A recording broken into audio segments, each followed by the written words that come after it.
हम लोग बात करेंगे 13 और 14 जून की रात को, या 13 या 14 के दिन कुछ भी लाइव स्ट्रीम किया गया है कि नहीं किया गया सुशांत की हत्या में। तो देखिए, मैं आप लोगों को बता दूं कि एक तो ये सारा पूरा जो खेल खेला गया है 13 की रात का, और उसके ऊपर मैं बात भी कर चुकी हूँ। मैंने एक हत्या, इनकी मैनर ऑफ हत्या के ऊपर एक वीडियो बनाई थी, आप लोग मेरे उसमें जाके देख भी सकते हैं, जिसमें मैं बहुत अच्छे तरीके से एक्सप्लेन कर चुकी हूँ कि जो भी चीज़ें वो 13 को हुई गई है।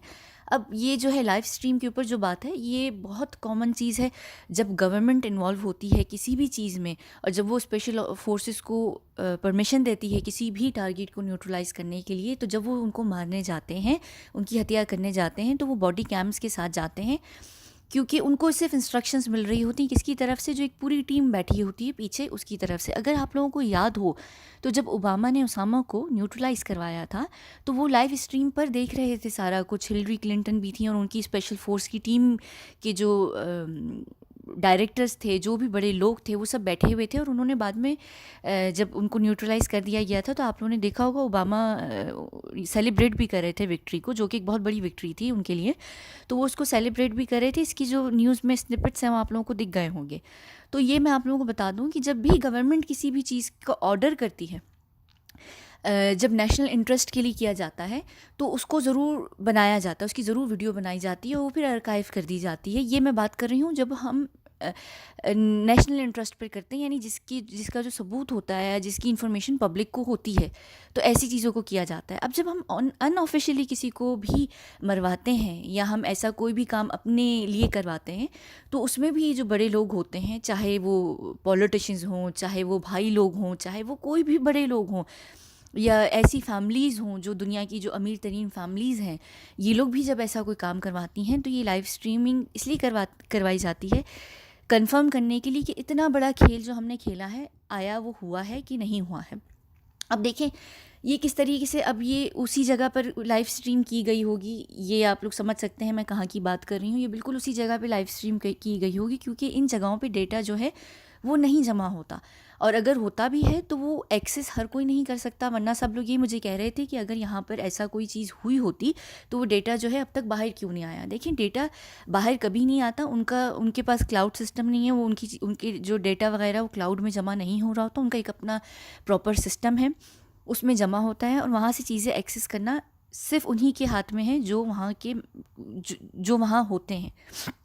वरना इस तरीके से कितनी कितनी बड़ी बड़ी डील्स होती हैं, बहुत सारी चीज़ें होती हैं। अगर आप लोगों ने मनी हाइस्ट देखा हो तो प्रोफेसर भी वहीं से जो है चीज़ें जो थे वो लेते हैं। तो ये, वरना अगर इस तरीके से इतनी बड़ी जो परचेजेज़ होती हैं ऐसी वेब्स पे, वो अगर पता चल जाएँ तो बहुत सारी जो चीज़ें हैं वो प्रिवेंट की जा सकती हैं, होने से भी पहले वो प्रिडिक्ट भी की जा सकती हैं। तो ये इतना आसान नहीं होता। हाँ, ये ज़रूर है कि गवर्नमेंट में ऐसे लोग बैठे होते हैं जो इन वेबसाइट्स को एक्सेस करके रखते हैं, लेकिन वो उस पर कितने एक्टिव होते हैं, अलर्ट होते हैं, वो मुझे नहीं पता। क्योंकि वरना इस तरीके से बहुत सारी चीज़ों का पता चल जाता है कि कब कौन सी चीज़ प्लान की जा रही, कहाँ की जा रही है। अच्छा, उसके बाद देखें अब उन्होंने जो है वो क्यों किया, अब और किस वजह से किया। देखिए, एक तो वहाँ पे शेरा थे, और शेरा के ऊपर मैं बहुत दफ़ा ये बात कर चुकी हूँ। ये बात अभी तक क्यों निकल कर नहीं आ रही है आप लोगों के लिए, इसका मुझे पता नहीं है, पर शेरा के एंगल को एक्सप्लोर किया जा रहा है, और शेरा जो थे वो बिल्कुल थे। अब ये किसके लिए किया गया है, क्योंकि जाहिर सी बात है कि इसमें हाथ जो है वो बेबी पेंगुइन का है, वो महाराष्ट्र सरकार का है। और जब सरकार कोई भी चीज़ ऐसे काम करवाती है तो उनका एक अपना पैटर्न होता है जिसको वो फॉलो करते हैं। उनको आदत होती है हर चीज़ की कन्फर्मेशन के लिए। वो यानी क्या कहते हैं, उन्होंने कच्ची गोटियाँ नहीं खेली होती हैं, तो उनको इस चीज़ की इन्फॉर्मेशन चाहिए होती है। अब जब उन्होंने सारा काम किया तो जाहिर सी बात है कि उन्होंने उसको टेलीकास्ट करवाया है, लाइव टेलीकास्ट की होगी। और एक और बात, ये जिस तरीके के क्रिमिनल्स होते हैं, ये सैडिस्ट होते हैं, इनको मज़ा आता है दूसरे को सफ़र करते देखना, और ये बहुत एक कॉमन सी प्रैक्टिस है। अगर आप क्रिमिनल लोगों की हिस्ट्री उठा कर देखें तो कहीं ना कहीं वो अपने आप को सुकून देने के लिए, अपने अंदर का जो एक शैतान होता है उसको उसको सुकून देने के लिए वो इस तरीके की करते हैं। बहुत सारे जो क्रिमिनल्स पकड़े जाते हैं वो इसी वजह से पकड़े जाते हैं कि उन्होंने तस्वीरें खींच के रखी होती हैं, उन्होंने कुछ लोगों को जो ऑर्गन्स होते हैं उनको कलेक्ट करने की आदत होती है, कोई लोग बाल कलेक्ट करते हैं, कोई लोग ऐसी तस्वीरें कलेक्ट करते हैं, ये करते हैं और ये उनकी उन्होंने अपने हिसाब से कहीं सेव करके रखी होती हैं। ये मैं आम जो छोटे क्रिमिनल्स होते हैं, यानी छोटे से मुराद यानी जो इतने बड़े लेवल पर नहीं होते हैं, जैसे कि हम पॉलिटिशियंस की बात कर रहे हैं या हम बड़े बड़े लोगों की बात कर रहे हैं, मैं उनकी बात कर रही हूँ जो एक सीरियल यानी एक जो हथियारे होते हैं उनकी मैं बात कर रही हूँ इस वक्त। तो जब गवर्नमेंट के ऊपर बात आती है और इतने बड़े बड़े जो इसमें लोग इन्वॉल्व्ड हैं, तो ज़ाहिर सी बात है ये तो बहुत बड़े लेवल पर सैडिस्ट होते हैं, इनको बड़ा मज़ा आता है। और इसकी जैसे एक एग्जांपल मैं आपको यहाँ पर दूँ कि जो हमारी लड़कियाँ होती हैं जब वो बॉलीवुड में जाती हैं, तो जो हमारे एक्टर्स होते हैं, बड़े बड़े जाने माने डायरेक्टर्स होते हैं, प्रोड्यूसर्स होते हैं, ये लड़कियों को कहते हैं कि अब ये हमारे साथ वो करो, ये करो, तो इनको बड़ा मज़ा आता है कि जब लड़कियाँ उनसे रिक्वेस्ट करती हैं कि हमें प्लीज़ छोड़ दो, हमारे साथ ऐसा मत करो, उनको एक मज़ा आता है इसमें, या उनको उनको मज़ा आता है दूसरे की लाचारी, जो उनकी बेबसी होती है उसको देखते हुए, तो उनको ना एक बूस्ट मिलता है। जैसे एक तो वो बूस्ट ज़ाहिर सी बात है नशे से लेते हैं, दूसरा बूस्ट इनका ये होता है। इसी तरह अगर आप देखें रेप केसेस में भी जो लोग जो ये जो जानवर होते हैं जब आपके साथ ये हरकत करते हैं, तो उनको जो है एक वो मज़ा आ रहा होता है, जब लड़की चीख रही होती है, चिल्ला रही होती है, कह रही होती है कि मुझे जाने दो, तो उनका जो ये एक माइंड होता है ना, उसको बड़ी एक शांति मिल रही होती है, उनको बड़ा सुकून मिल रहा होता है, उनको एक ना अजीब किस्म का नशा चढ़ता है इससे। तो ये जो है ना इनको बूस्ट करने का एक तरीका होता है। तो जाहिर सी बात है अब उनको सबको एक बूस्ट भी चाहिए था, उन सबको एक मज़ा भी चाहिए था, उन सबको एक इन्जॉयमेंट भी करना था। जैसे कि ये भी सुनने में मुझे आया है और मुझे पता चला है कि जब कंगना का भी जो ये इतना बुरे तरीके से ऑफिस तोड़ा गया है, तो पूरी बॉलीवुड खैर लाइव टेलीकास्ट की उनको तो ज़रूरत नहीं थी क्योंकि वो ज़ाहिर सी बात है मीडिया में दिख गया था, लेकिन बहुत ज़्यादा अच्छे तरीके से सेलिब्रेट किया गया है उसे बॉलीवुड ने। इसी तरह जब परवीन बाबी को मारा गया था, जाहिर सी बात है उन्होंने आत्महत्या नहीं की थी, उन या ना ही उनकी नेचुरल डेथ थी, उनको बाकायदा मारा गया था। तो उसी दिन उसको सेलिब्रेट करने के लिए उसी रात को जितेंद्र के यहाँ, जो एकता कपूर के फादर हैं, उनके यहाँ बहुत बड़ी पार्टी की गई थी। तो ये जो होते हैं ना, यानी आप लोग समझ सकते हैं ये लोग कितने ट्विस्टेड लोग होते हैं। तो ये चीज़ें की जाती हैं और ये बड़ी कॉमन सी बात है। और उस दिन तो खैर बेबी पेंगुइन का जन्मदिन भी था, तो उनकी सालगिरह यानी जो उनकी जन्मदिन था उसका तो ये बहुत बड़ा तोहफा था कि जो उनको एक्सपोज करने जा रहे थे उनको मार के सब लोगों ने उनको ये तोहफ़ा दिया है बर्थडे बॉय को। तो ये जो चीज़ है ये बड़ी कॉमन चीज़ है, ये की जाती है और ये वहाँ पर बिल्कुल ही टेलीकास्ट की गई होगी जहाँ पे आप लोग सब टेलीकास्ट करने की बात कर रहे हैं।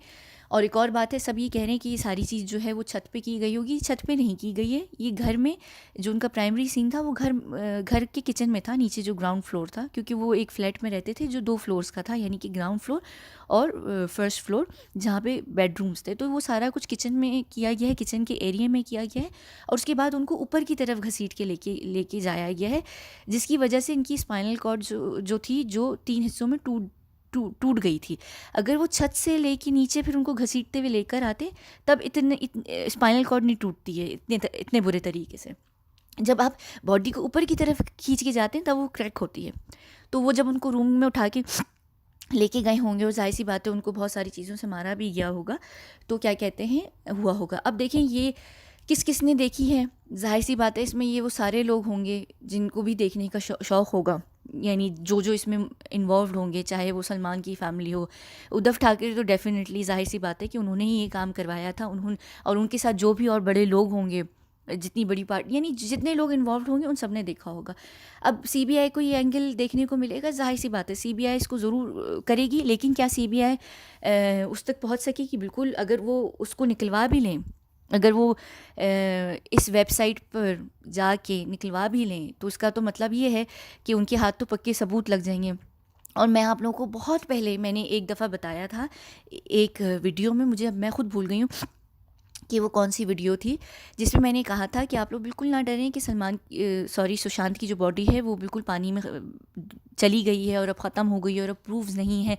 मैंने आप लोगों को बोला था कि 3 ऐसी जगहें हैं जहाँ से पूरी की पूरी वीडियो रिकॉर्डिंग्स निकाली जा सकती हैं, हर चीज़ एक्सेस की जा सकती है अगर सीबीआई जांच करना चाहे तो। उस वक्त मुझे आप लोग सब पूछ रहे थे कि मैं क्यों नहीं बता रही, और मैंने आप लोगों को कहा था मैं सिर्फ इसीलिए ही नहीं बता रही कि अगर कोई ये देख रहा होगा तो वो फिर अलर्ट हो जाएगा।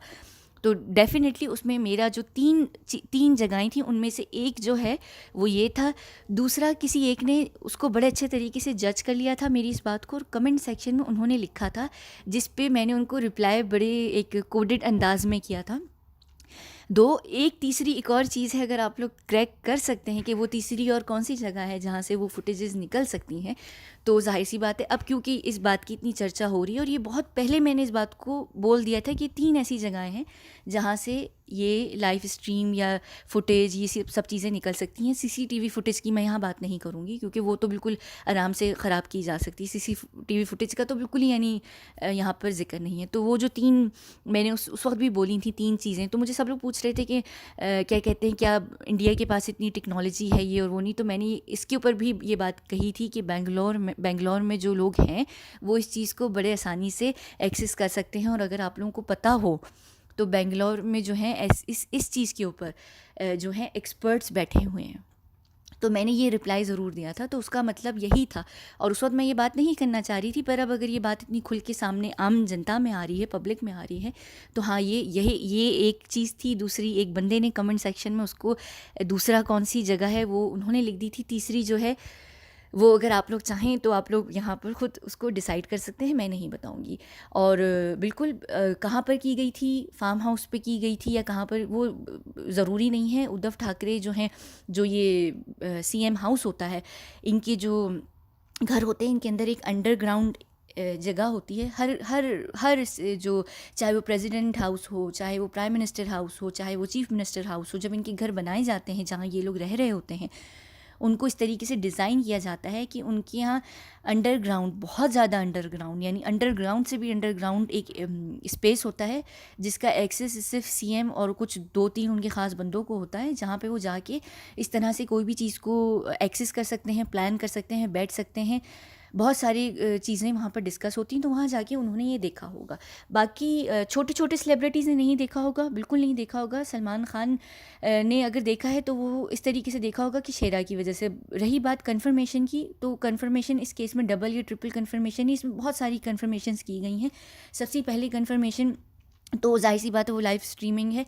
फिर एक कन्फर्मेशन है जो बाकायदा वहाँ जाकर फिज़िकल कन्फर्मेशन की गई है, जिसमें से सबसे पहली कन्फर्मेशन जो है वो सूरज पंचोली ने की है। अब सूरज पंचोली वहाँ पर मानने में नहीं थे, सूरज पंचोली बाद में वहाँ पर गए हैं और उनको हम निकलते हुए देख चुके हैं। आदित्य पंचोली के ऊपर सबको डाउट है कि वो थे कि नहीं थे पुलिस यूनिफॉर्म में, जो जिस पे मुझे भी कहीं कहीं लगता है कि वो थे, कहीं नहीं, लेकिन सूरज पंचोली ज़रूर थे। एक कन्फर्मेशन उन्होंने की है। दूसरी कन्फर्मेशन संदीप सिंह ने की है। संदीप सिंह जो अपने मोबाइल में लगे हुए थे वो कर रहे थे। तीसरी कन्फर्मेशन रिया ने की है, जिसके ऊपर मैं वीडियो पहले ही कर चुकी हूँ कि मुझे माफ़ कीजिएगा, मैं वीडियोस को बीच में रोकती नहीं हूँ, सिंगल टेक होता है, कभी कभी ऐसा हो जाता है। प्लीज़ मुझे बिल्कुल माफ़ कीजिएगा, खांसने के ऊपर बात करते हुए शायद गला खुश्क हो गया। बिल्कुल प्लीज़, बिल्कुल मैं माफ़ी चाहती हूँ कि आप लोगों को एकदम ऐसे सुनने को मिल गई। तो तीसरी जो कन्फर्मेशन है वो रिया ने की है, और रिया की कन्फर्मेशन के ऊपर मैं वीडियो बना चुकी हूँ, जिसमें मैंने लिखा हुआ है कि जो रिया के हैंडलर कौन है, वो बेबी पेंगुइन है। और वो किस तरीके से हैं, मैंने उसमें बताया था कि जो कॉल रिकॉर्ड्स रिया की एक्सेस की गई थी, उसमें एक 13 को उन्होंने AU इनिशियल वाले बंदे को कॉल की थी, जो कि आदित्य ठाकरे हैं। और फिर उन्होंने एक 15 जून को बिल्कुल सुबह 7 साढ़े 7 बजे का समय रहा है, उस वक्त उन्होंने AU को कॉल की है। अब मुझे सभी लोग कह रहे थे कि जो हमारी ताई हैं, उन्होंने जब वो जो हमारे दलाल राजदीप सरदेसाई को इंटरव्यू दिया था, अब मैं दलाल उनको खुद नहीं कह रही, वो खुद अपने आप को कह रहे थे कि राजदीप सरदेसाई दलाल है, तो उनको जब उन्होंने इंटरव्यू दिया था तो वो उसमें जो है बात कर रही थी कि वो जो AU हैं, वो पता नहीं उनकी कोई दोस्त हैं, अनन्या या अनाया, ऐसे कोई उनका नाम है, वो हैं, वो उनका इनिशियल है AU। तो देखिए, अगर तो वो हकीकत में हम सबको पता है कि वो इनिशियल बेबी पेंगुइन जो है ट्विटर पे यूज़ करते हैं, बहुत अच्छे तरीके से हम सबको पता है। और ये एक कॉमन सी चीज़ है कि जब आपका कोई भी इनिशियल होता है, तो अक्सर जब आप ऐसी चीज़ें रजिस्टर करते हैं जाके अपने इनिशियल के नाम पर करवा लेते हैं, तो वो इससे ये भी रहता है कि आपकी पर्सनल सिम है। अब वो सिम अभी तक बेबी पेंगुइन की है नहीं, अब वो बिल्कुल भी नहीं रही होगी। बेबी पेंगुइन ने ज़बरदस्ती वो सिम किसी और के नाम पर रजिस्टर करवा के वही इनिशियल रखवा के उनको दे दी गई होगी, जो रिया जिनका नाम ले रही हैं। तो ज़ाहिर-सी बात है, लेकिन ज़ाहिर-सी बात है कि इतना बड़ा कोई इश्यू नहीं है, सीबीआई जो है आराम से निकलवा सकती है और उनको पता चल जाएगा कि वो किसके हाथ में रही है, और उसकी लोकेशन से भी पता चल सकता है, और बेबी पेंगुइन की भी लोकेशंस जो उस सिम में उस टाइम के दिनों में लोकेशंस रही होंगी, और फिर अगर बेबी पेंगुइन की लोकेशंस कर दी जाएँ और वो टैली हो जाएँ, तो पता चल जाएगा वो सिम जो है हमारे बेबी पेंगुइन की थी। अगर वो उनकी घर वर्षा में ही करीब-करीब पता चल जाए कि वो सिम या फ़ोन वहाँ पर रहा है, या जहाँ पे भी बेबी पेंगुइन रहे हैं 13 जून की रात, 15 जून की रात, तो पता चल जाएगा कि एयू सिम जो थी, एयू इनिशियल वाली सिम, वो कहाँ पर थी। तो बस ये सारी बात थी। छोटे-छोटे सेलिब्रिटीज़ ने बिल्कुल भी नहीं देखा, लाइव टेलीकास्ट हर किसी के लिए नहीं होती, सिर्फ़ जो बड़े लोग होते हैं, जिसमें हाँ, सलमान खान और उनके पापा पेंगुइन और बेबी पेंगुइन ये सब ज़रूर रहे होंगे। यही सारी बात थी, और ये एक बहुत कॉमन सी चीज़ है, ये होती है। और अभी वो जो है वो फुटेज जो है, बहुत मुमकिन है कि वो उस वेबसाइट से भी ख़त्म करवा दी गई हो, क्योंकि एकदम से, क्योंकि ये सब चीज़ें जो है अलर्ट पर आजकल आ गई हैं, तो उन्होंने वो उस चीज़ को ख़त्म भी करवा दी गई होगी, और ख़त्म भी हो जाती है, तो इतनी कोई बड़ी बात नहीं है। बस ये सारी बातें थीं, और ये बिल्कुल हुआ है। तो मैंने तीनों चीज़ें पहले इस वेबसाइट के ऊपर भी मैं पहले डिस्कस कर चुकी हूँ कि 3 जगहों से फुटेज निकलती है, और दूसरा मैंने रिया का बता दिया था कि रिया हैंडलन है, और रिया ने जो फाइनल कंफर्मेशन दी थी उनकी जो फाइनल राइट्स पे ले जाने से पहले, तो वो रिया ने ही दी थी, और रिया ने जाके बिल्कुल कंफर्म किया था कि ऐसा हो गया, और उन्होंने फिर बेबी पेंगुइन को वहाँ से कॉल करके बता भी दिया था, तो वो बेबी पेंगुइन के लिए डायरेक्टली काम कर रही थी। सही है ना? और मैं वीडियो लिंक डाल दूँगी उसका, बेबी पेंगुइन वाला। तो और बाकी वो मुझे याद नहीं कि मैं मेरे ख्याल से वो कोई, मैं बॉम्बे पुलिस ही के ऊपर बात कर रही थी। हाँ, बॉम्बे पुलिस ही की कोई वीडियो थी जिसकी मैं बात कर रही थी, तो उसमें शायद मैंने इस बात का जिक्र किया है। 2 वीडियोज़ हैं, मैं दोनों डिस्क्रिप्शन बॉक्स में डाल दूँगी, अगर आप लोग देखना चाहें तो देख लीजिएगा। बहुत शुक्रिया।